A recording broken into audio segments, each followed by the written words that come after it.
Alright, ladies and gentlemen, Fabs in the house, and welcome back to the channel. Today I'm in the house with Nick Chuprin and Robert Carter BBM here with me for a review, and we're gonna analyze the look, the sound, and the feel of this bad boy. But hey, don't forget to like the video, subscribe the channel, let me know what you guys think down below in the comments. You can also check out fablades.com and at Fablades on Instagram, and connect, let me know what you guys think about this fella over here, because I really like this bad boy. It's a tiny one because look at this, the blade length for the edge is going to be 3 inches, handle is going to be 4 inches, so overall you get like a 7-inch long knife, which for example, this is like the Ontario Rat number 1, you got here Ontario Rat number 2, and this guy is pretty much disappearing compared to the Model 1.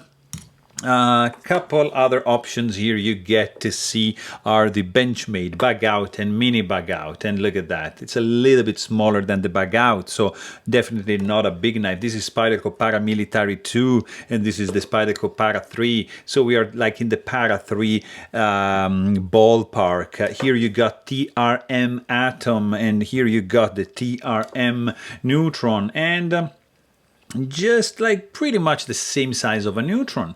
Very, very interesting. And also you get to see like a large Sebenza 21 from Chris Reeve and also like a small Sebenza 21 from Chris Reeve, and then you get it. It's a little bit bigger than the Sebenza 21, which I really love. Going up in price, you get to admire a Holt Bladeworks Spectre and the haptic right over here in a beautiful mirror finish, and just because we wanna, like, blade shape is kind of like reminiscent of the large Nirvana here from Peter Rassenti, and up here you get to see another custom. This is the Kirby Lambert Rain, but these are big boys compared to the BBM for sure. So here we got this pretty cool American-made custom knife, very, very beautiful for the lines. I mean, the look when closed is just spectacular. Very, very well made. When deployed, I mean, guys, if you don't like these lines, I don't know what should I do. It's a fantastic one. Design-wise, it's just great. You have like a pretty cool overall look for this $1,200 knife. Yeah, so it's not a cheap one. This is a custom knife. It's made in limited quantities, and it's a gorgeous titanium frame lock. The frame is stone-washed, anodized, and milled. As you can see from this perspective, there is no internal skeletonization. You got some chamfering going on the inside. You get these lines, like kind of like feather lines going on the chamfers on the side, and the central part is just flat and widens up going towards the pivot. Then you get basically a large finger groove over here. Like, you get to hold the knife like in this position, and this finger groove is going to be mainly for like these 2 fingers like that, so that's going to be your preferred grip. There is no internal skeletonization, as I said, but you do get a nicely done blasted zirconium backspacer, zirconium tip up carry only hidden screw pocket clip, nicely milled, zirconium pivot and under collar. The collar is like a geared collar, and it's in titanium blue anodized and stone washed, matching the finish for the handle. So you get these zirc accents all around the blade, which are just keeping the look together. It's just, I love the blue and the black combo for this guy 100%. You got a very short backspacer, which is actually, look at this, protecting the tip of the blade from snagging your fingers. Blade is absolutely centered, super cool. This is only, you see there's no flipper tab, it's not a front flipper. You just get like a thumb hole here, so you can just deploy it like that, or you can just do like a Spidey flick, so just like this, which is probably my preferred deployment method for this guy, because it's just like so easy to do it and just boom, and get it closed. Very, very cool size indeed, like for the pocket. I mean, it's a small knife, but it's just like something you can easily throw in the pocket and just forget about that because it's tiny. You do not have any lanyard hole option, so just keep that in mind. And you have like basically a very simple construction with one handle screw, which is going through the back spacer and it's catching the pocket clip. That's why the pocket clip has blind screws, and it's really clean looking it from the lock side. Very, very cool. The pivot is spinning. It's not captive, but it has a beautiful geared collar and a nicely done Zirc blasted under collar. Very cool 6 spokes for the with the holes for the pivot screw. Love it. You do not have a stainless steel lock face insert, and you are also missing a integrated lock bar stabilizer because there's no lock bar stabilizer over here. So just keep that in mind. Be careful. You got an external lock bar relief done in like 3, you see, look at that, 3 grooves. Beautiful. I really love this style going on over here. It's just a gorgeous one. You get a ceramic detent ball. I believe that's ceramic. Let me know in the comments if I'm right, because I don't remember on the top of my head.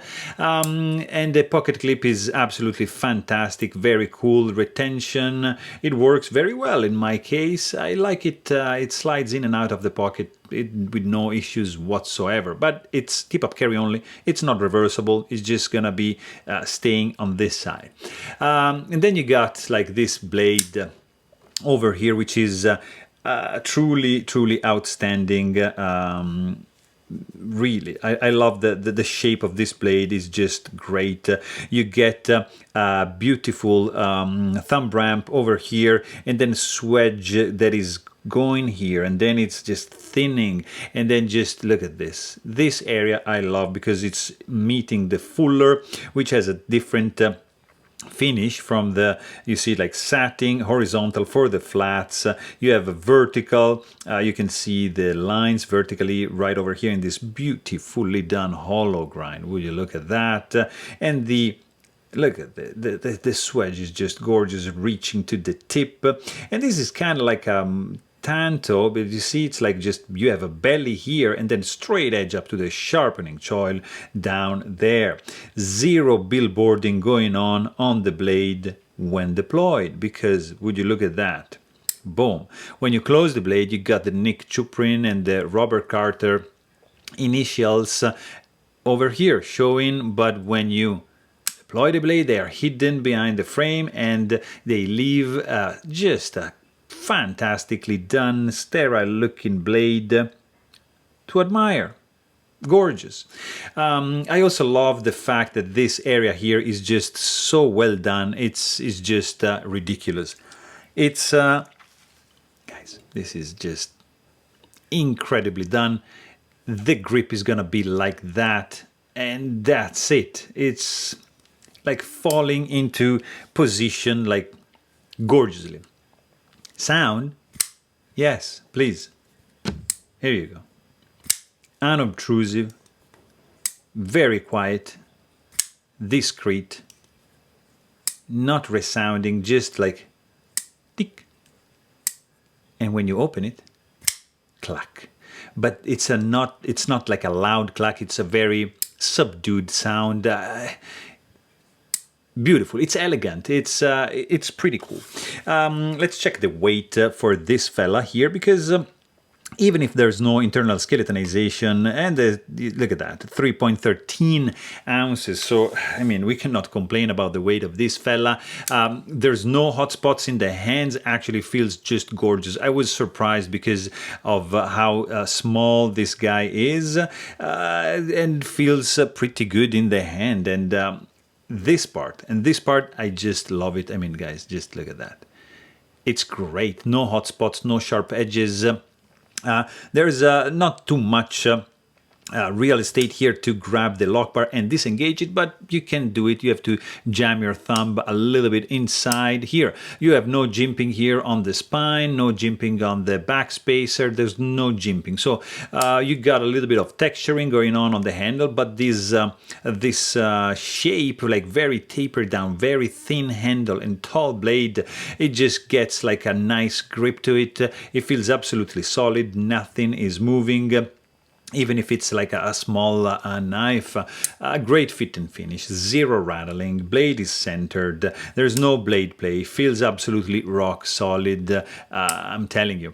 Also the clip ramp feels absolutely nice, it's a good design, and look at this, I mean, clean look, very simple, minimal, but effective. Taper widens up at the end, has a nice clip ramp entrance and exit ramp. It's beautifully done. This guy, of course, is running on bearings, and that's why you get this free-falling action. But because, you know, blade property is not too heavy, you gotta have to wiggle a little bit to get in the close position. Also, the detent strength is pretty cool. It fires open with the spidey flick, like so. There is a detent ball ramp, I think. I don't remember, guys. On top of my head, I think there is. Probably not. Yeah, no, there's not. But still, there's not really a hard step. So that's why I'm thinking, is there a detent ball ramp? I don't know. I also disassembled this one. I forgot because, yeah, I'm just doing maybe too many knives. But let me know in the comments down below. Probably because you don't really get that hard step, but kind of. So that's that. And detent strength also, it's very nice dialed in, absolutely working perfectly. You got a nice detent suction with a pretty cool magnetic effect right over there. So, I mean, overall, guys, this knife is, it's a stunner. It looks fantastic. I love how tall the blade it is and how thin the handle goes. Great hollow grind, fantastic look for sure. Great attention to the details. Love the handle, love the blade shape. Sound is, I mean, nothing special, but it's still pretty peculiar. The action is not stellar, but it is good for a small knife, and the grip is great. I mean, this area here, designed to perfection. So there you have it. Hope you guys enjoyed this video, and thanks for watching. Stay tuned.